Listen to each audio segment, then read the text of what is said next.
So yung guys, umorder tayo kay Jerwin Naik ng Honda GX 430 na LBD low speed na 40 50 low reduction yung kuya no. Oo. So yun bagong-bago. Galing Kuwang ba yan? Honda talaga mismo. Legit talaga yan sila kuya. Ang maganda kasi dito guys, delivery.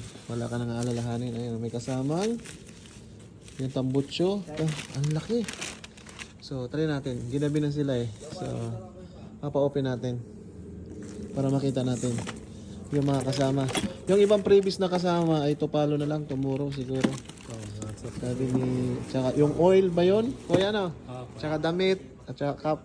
Oil. Oil no. Whew! So matitesting na natin sa bagong bangka natin guys. May papel pa talaga no. May babasahin pa tayo ano.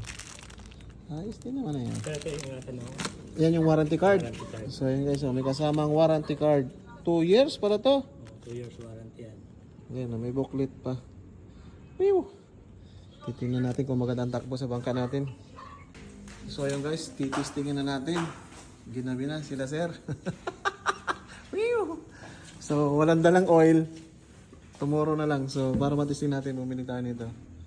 20W40. Ayan guys, napakaganda. Anong kinis? Kahit hindi na magpabilo eh. Tawa si kuya eh. So, ayan guys, maganda na yung magagamit nating makina sa bangka natin. Sinalina na ng langis. Titistingin natin to guys. Napakakisig. LBD 50% reduction low speed. Okay na. Guys, so press na press. Galing ka na sa talaga. Unang hawak, landed agad talagang isda nito.